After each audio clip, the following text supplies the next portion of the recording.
Okay, let's do this.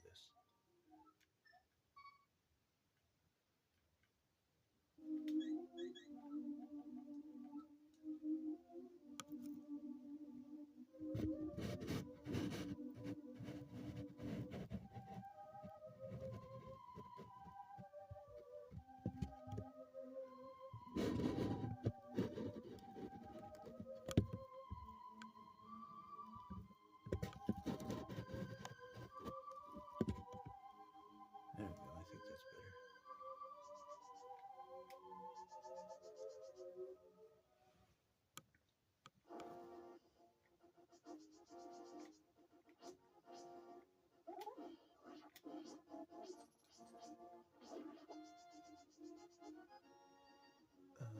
What am I doing? I need to do this first.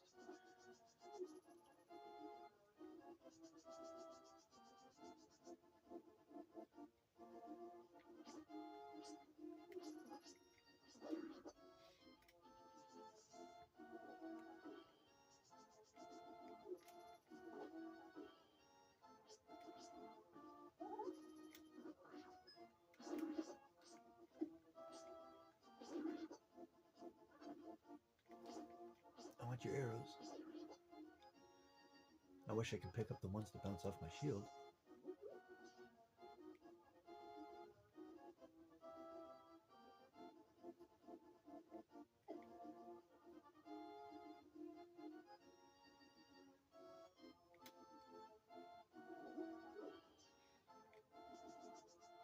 I almost went straight for the third dungeon.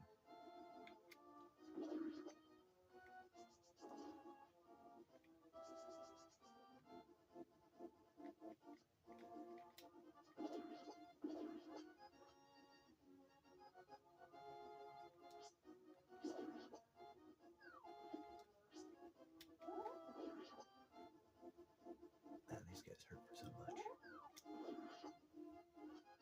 They usually give a heart, though.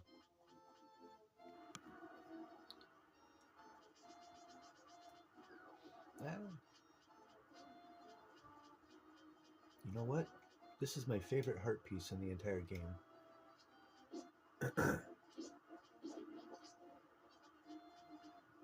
I guess it's because it's surrounded by water and it looks like it's really in a really secret spot, even though it's one of the easiest ones to get.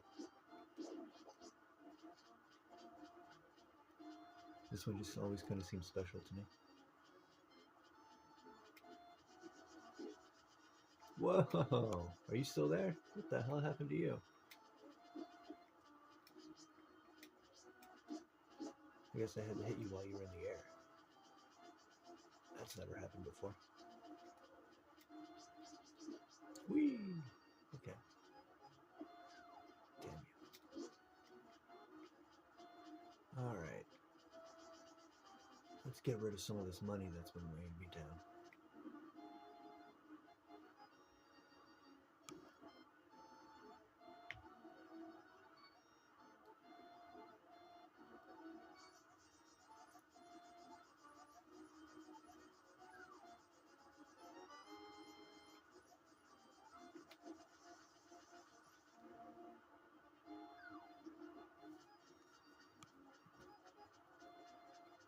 Let's see if I can make these guys fly.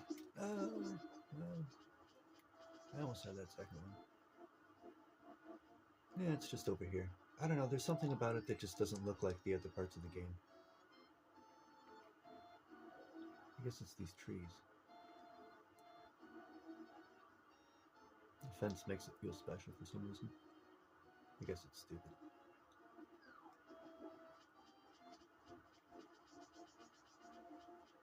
What if, like a new map, you can go that way?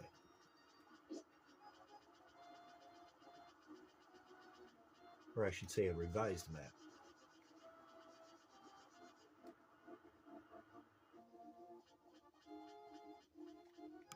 Okay, I did not mean to do that, my stupid fat thumb.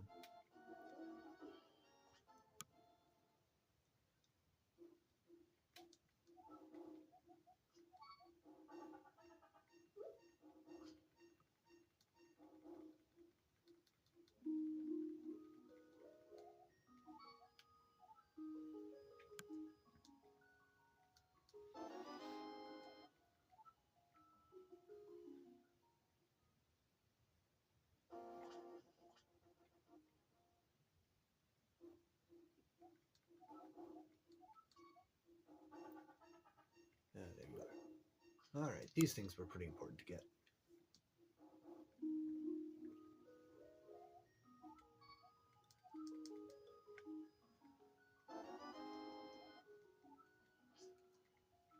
I like this shield. I don't like the mirror shield. It blocks his face.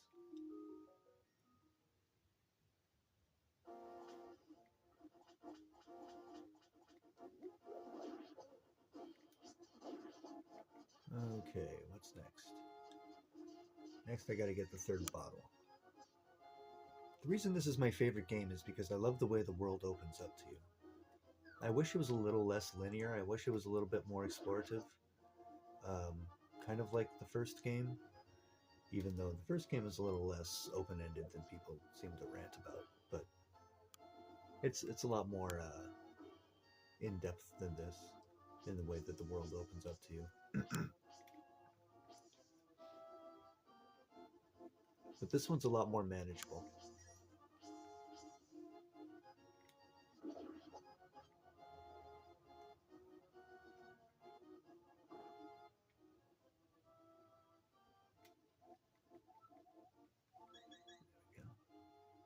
Now I gotta get the third bottle.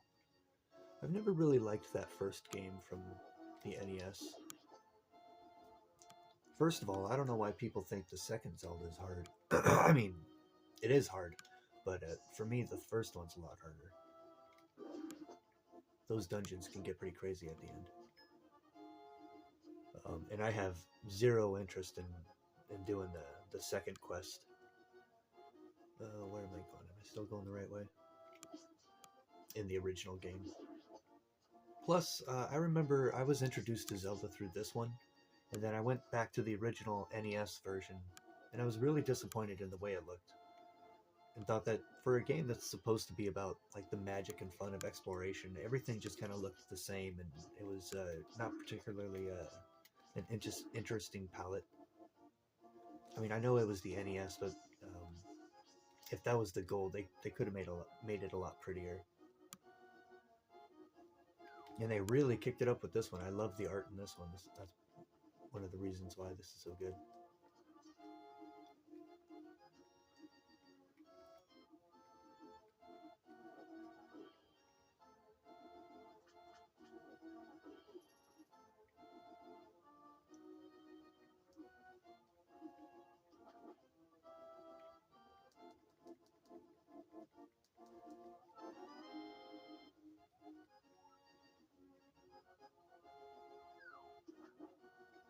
But yeah, there's just something about the way this world opens up to you. It's a lot more of a form-fitting experience.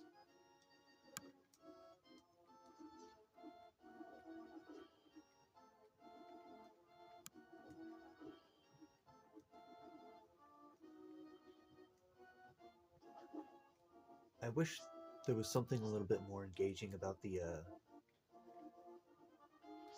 fighting in the game.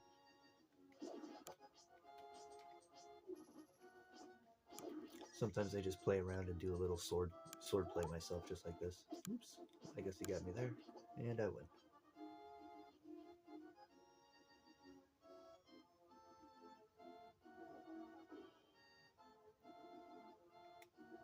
So if the fighting in this game was a little bit more engaging, I think this would be a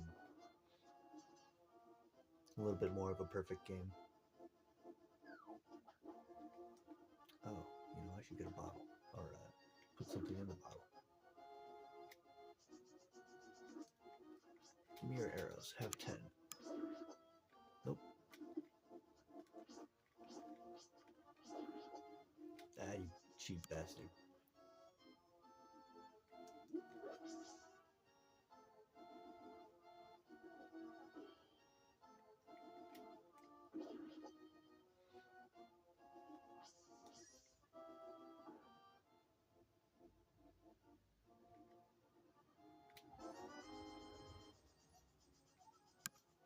There's just something magical about that first playthrough that I can't deny. There are other games that have a lot more replay value for me, but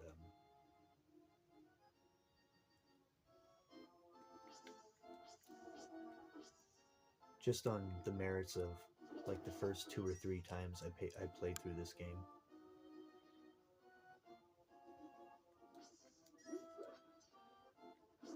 I can't deny that I've never had another such a fulfilling experience from a video game before or after. Others have gotten close, but this is just perfectly tweaked in every way, with the very exception of the fighting mechanics. I wish you could like lock on to the opponent and like swirl around them, kind of like an Ocarina of Time.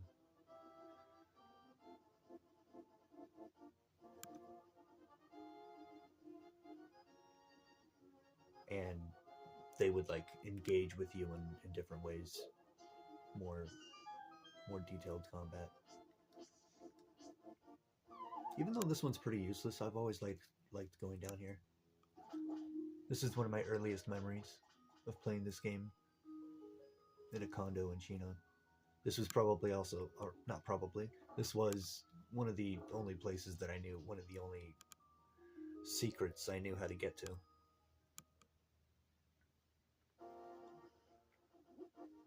At the time. I was just exploring. That's kind of the magic of Zelda.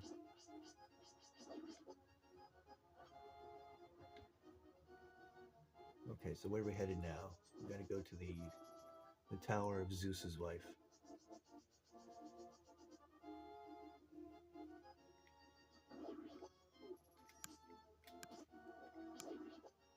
Speaking of Ocarina, well, not... Speaking of time, I don't know why they call this one A Link to the Past. They're hopping between the light and the dark world. It has nothing to do with time travel, like Ocarina of Time.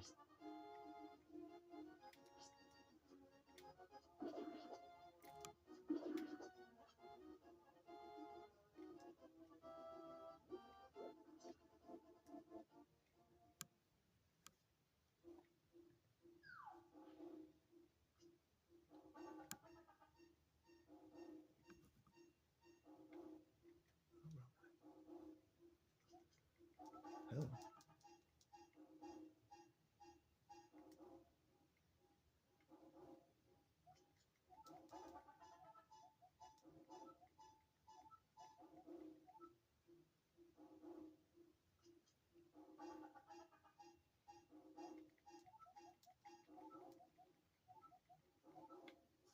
Ah.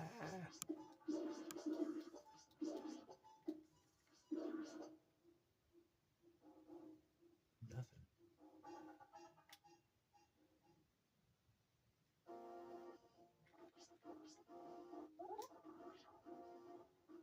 Oh, great. Oh, great.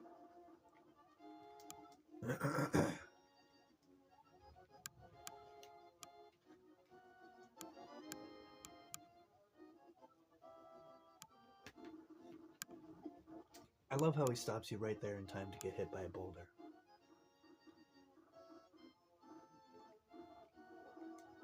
Four times out of 5 that I play this, that's what happens.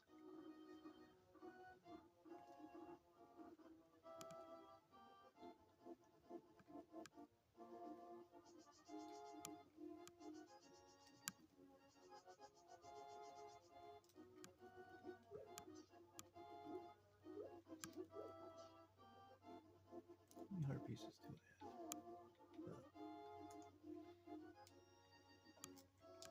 Come on. There we go. Yeah, I'd probably be a rabbit too.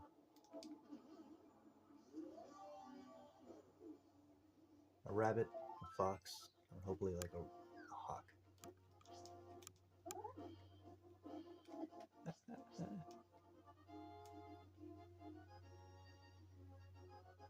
This stuff. I wish you could go down here. I wish you could go explore what's beyond there. If only you could go past A Bumpkin and B Bumpkin's house through those trees. Or maybe a direct sequel to this could have that little cave behind their house have a tunnel that leads through to this forest, that leads through to another town or something. And I like this bridge. There's nothing like this in any other part of the game.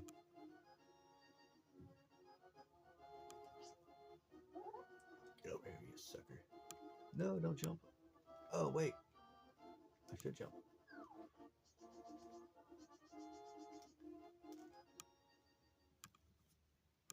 That's not it.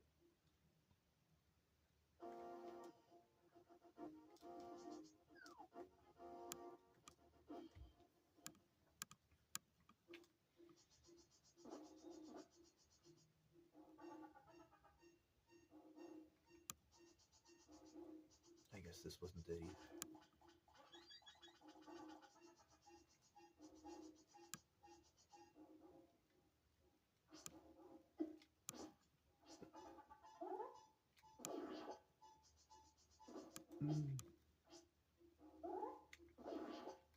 Oh, hey, 20 bucks. I could use that. Not $5, I guess.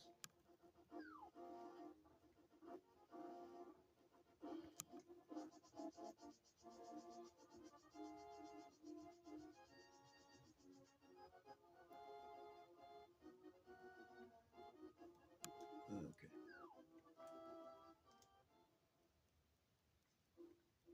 This is where I meant to go the first time.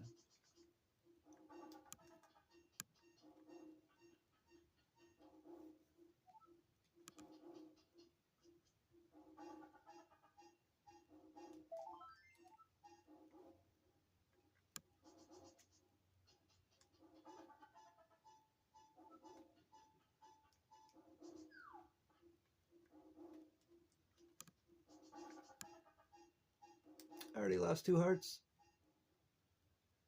Gosh damn it.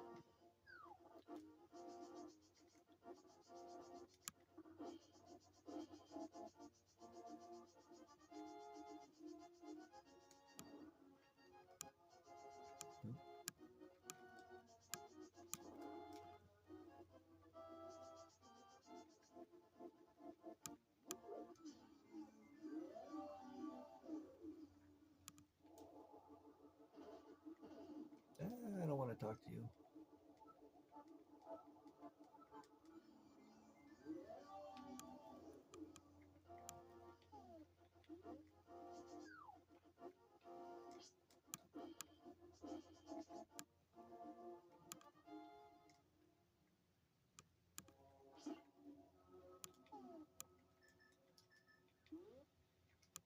Oop.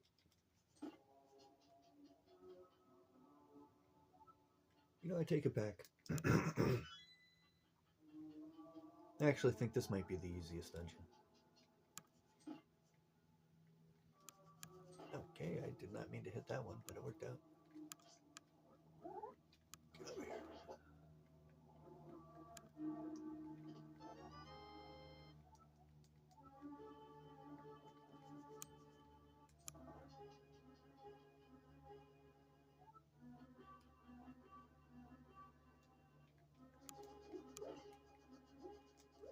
Oh, this part sucks.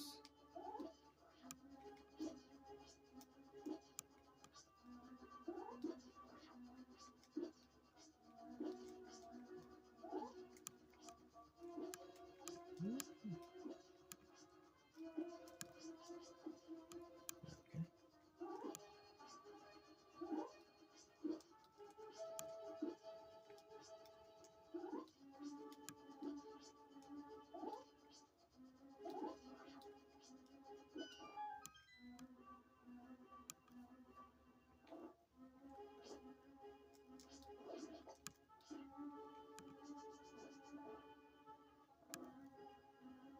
Oh, I got the wrong one first.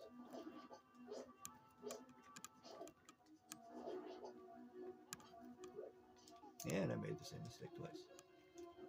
3 times, really.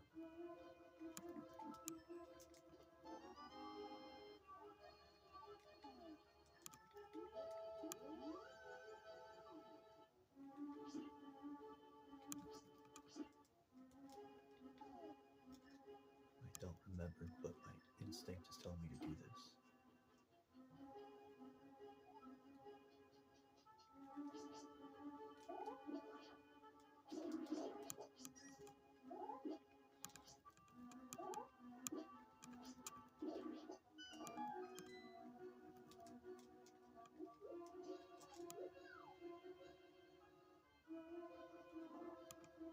Yeah, I guess that worked out.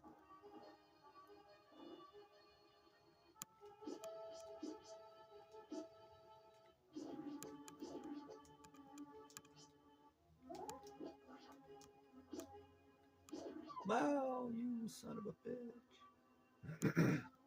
Damn, I went that far down. Might as well start over.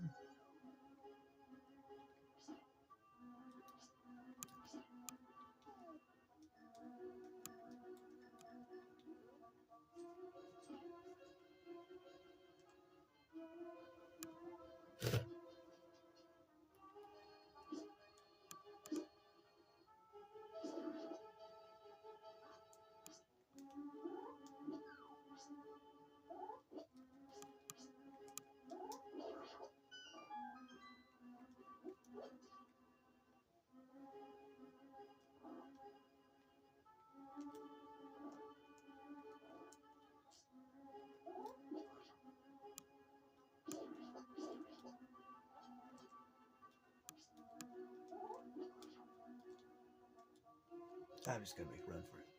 Get out of here. Oh. Fall. And you're already dead.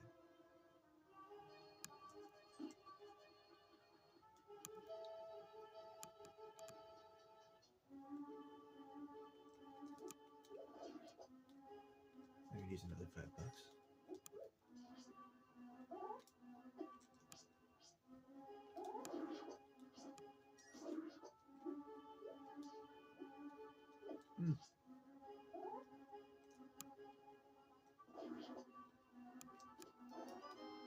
I like how you get this way late in the dungeon just because they kind of have to. Oh, you son of a bitch. Are there any hearts? In this room?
Okay, let's not get knocked down 6 times here.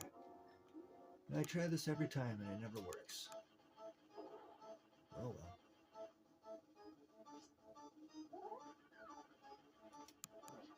Woo!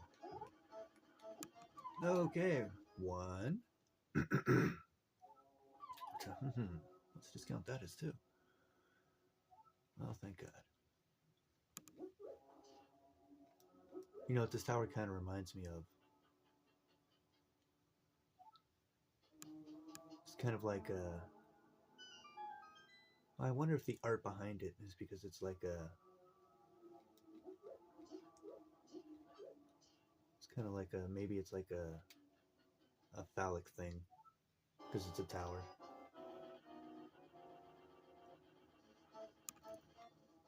It's the Tower of Hera, which is Zeus's wife. At the very top, where the mind, where the brain should be, you've got this worm. This phallic worm. Wriggling around, wreaking havoc.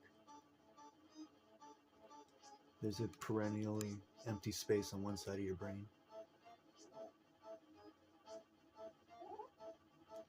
And it's your job as the dungeon master to take care of the monster. I did not mean to drop that bomb.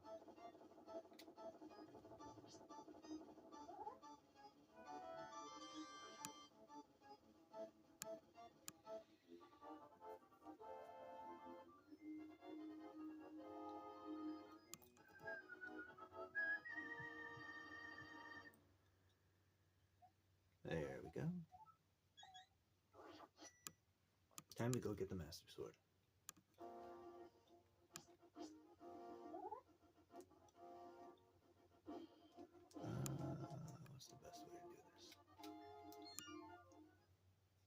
go get praised by Zelda first.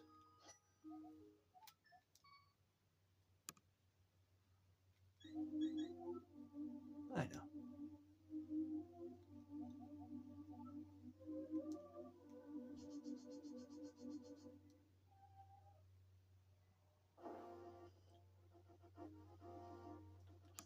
Oh, hey, that was lucky. Get over here. Whatever.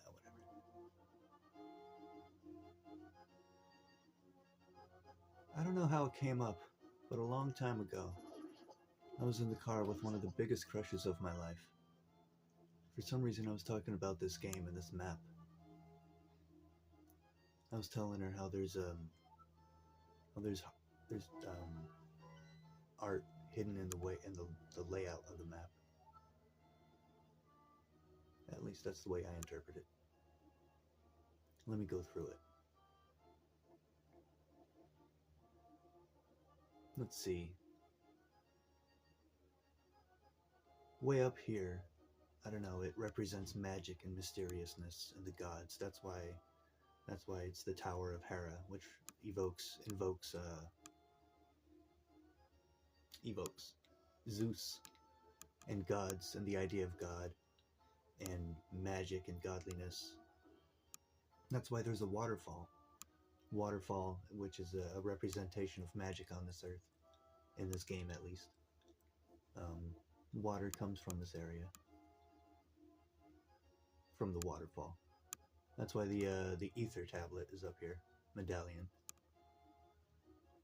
That's also why the magic shop is located here near the Zora Lake. There's a connection there. All the magic in the world can be harnessed by the inhabitants of this world and monetized and commoditized. And that's why the Eastern Palace has so much to do with money.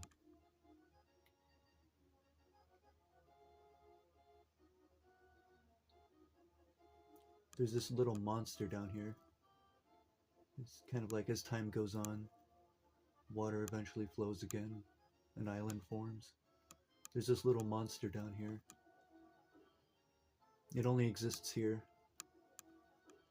You hit it once and it violently explodes into a whole bunch of other little monsters. That's probably why there's a bunch of crabs down there, to represent cancer. Violence spreads like a cancer amongst the land. And it starts when people start fighting over money. And that starts when people start making money over the magic from the land,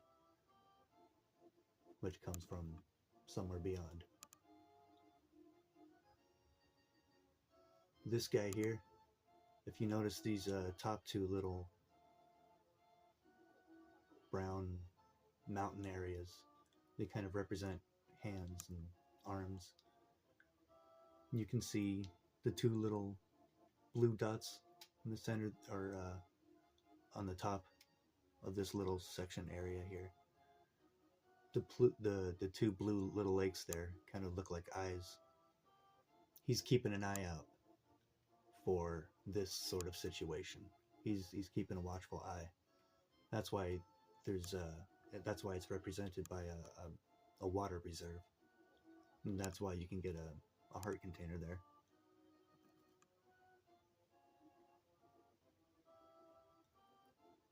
Now, this one's always a little trickier.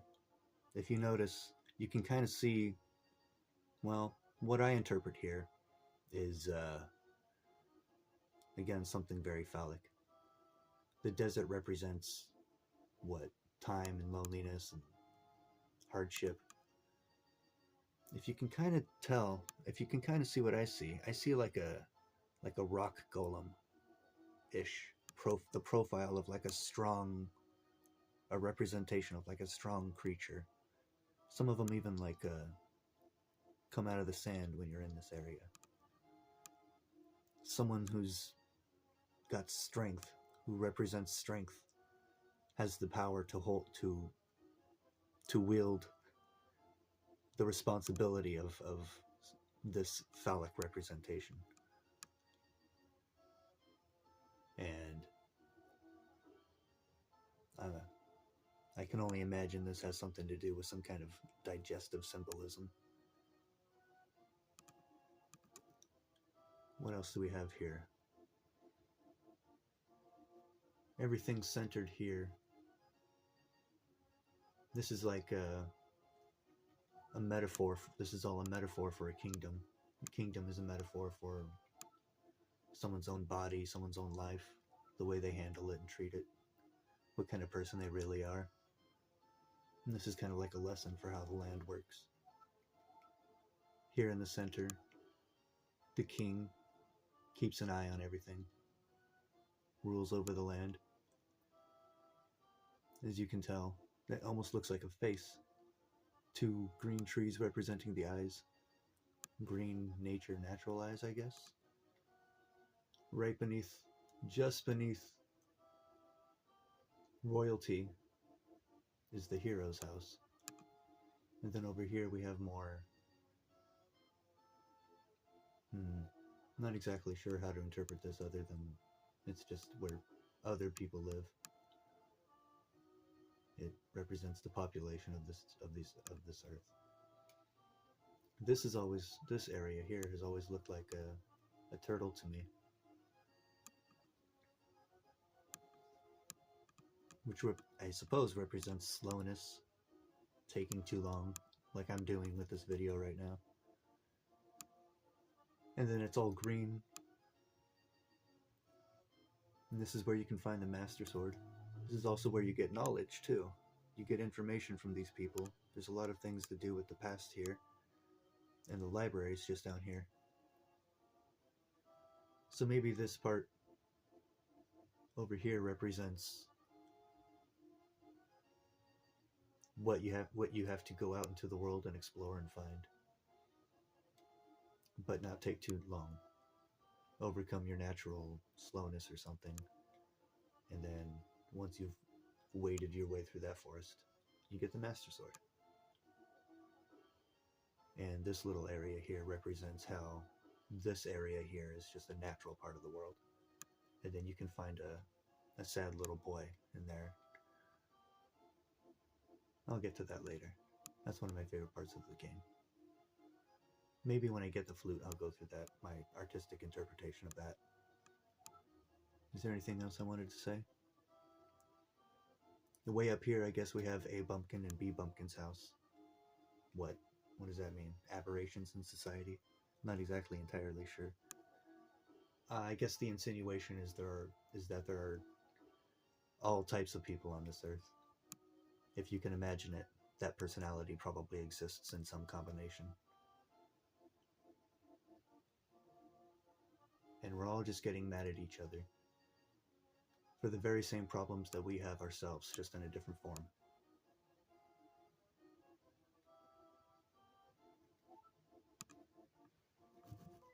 Let's go get that Master Sword.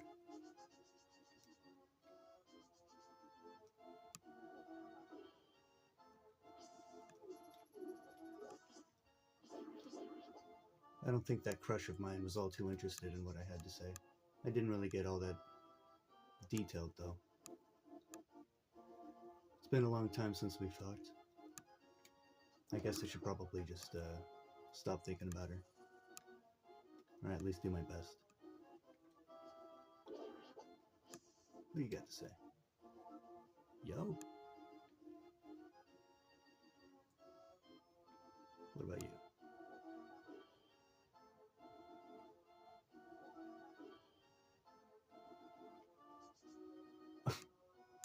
Does it happen on all sides? Oh, maybe it just doesn't want you to bump into that blade.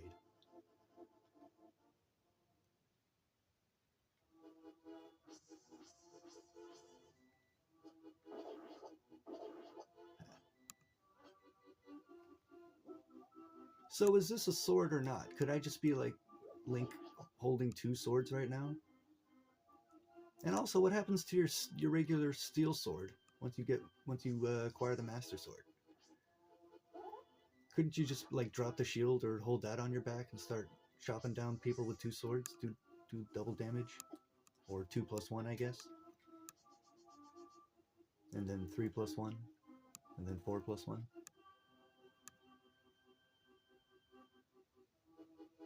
Alright.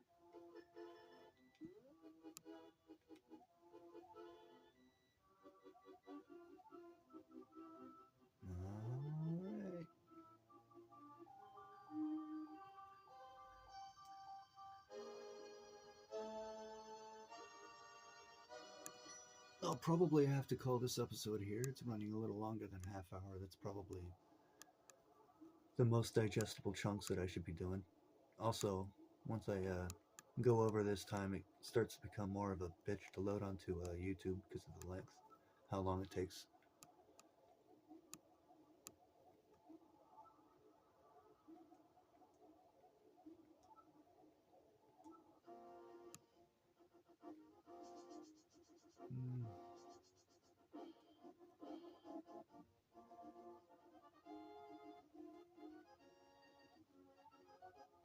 Oh, really? I have a really quick way to get there.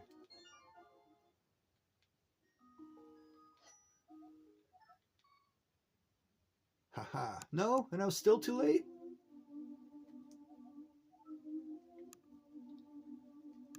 Whatever. I guess they took Zelda.